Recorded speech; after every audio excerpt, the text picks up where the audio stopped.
Yeah, so just like overcoming that fear of raising the price $3 on a coloring book, it when it's my first one. It's my Yeah. first one that's taking off. Like I've got 24, 25 books now. Hmm. So I'm like I feel like I'm finally in a groove. Like I've figured Hmm. a lot of shit out. Like Yep. but this is the first one that I'm like, I look at my orders every day and like the numbers keep on ticking up. So I'm just Good. really afraid to like do that and So then like quash all that. yeah, yeah. Okay. And your price is 9.99 right now, right? Yeah. Okay, cool. Yeah. So here's two things that are going to happen. Okay.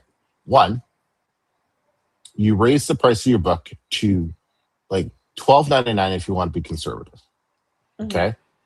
And okay, maybe this is going to be a couple scenarios. So you raise it to 12.99, and um, you just make a bit more money. I think probably like 250 more on royalties, Hmm. right? Right. Maybe a little more, and sales will maintain the same because psychologically, the Hmm. difference from a purchase, like right, there's no difference between 9.99 and 12.99 on a psychological standpoint. Okay, Hmm. now, so that's one scenario. Second scenario is going from 9.99 to 14.99. Okay.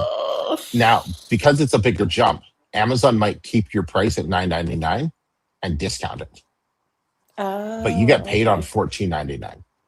Oh, But customers buy at okay. 9.99.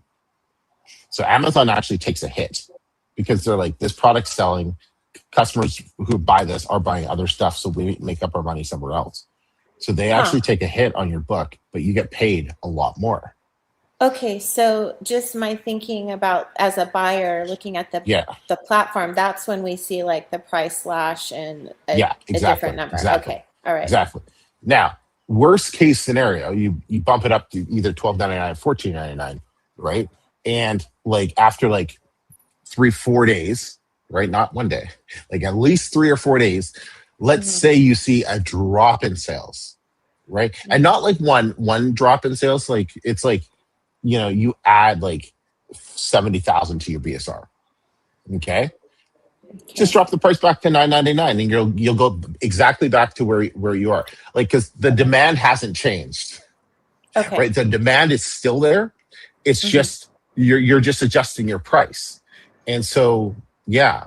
But like I can tell you, like I don't know if there's any students watching this right now or anybody who's like raised their prices and they just ended up making more money. Like, can you Hmm. drop a comment right now for Wendy?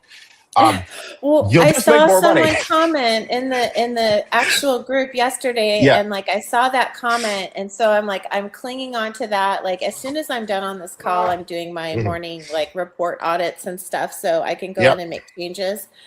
So Hmm. that gave me a little push. I think I'm there. I'm gonna do it. Like if all else fails, I just drop it back down to 9.99. So Yeah. Like I've done I that think so many times with my books, like so many, because you have to test out the price. Like the goal is to price your books yeah, at the highest possible price you can to right. increase the maximum amount of profit Yeah. while maintaining sales. And like the And only metric, yeah, go ahead. I was just gonna say, like, yeah, like intellectually, I know that in my, Mm, my former career, like that's yeah. how I practice. You put your price as high as the demand allows, and as soon as you Hmm. get pushback, that's kind of like you level off. So, like Yeah. intellectually, I know that. It's just psychologically getting Hmm. over that. So I think I'm there. I'm gonna do it, and I'll update in the group about it.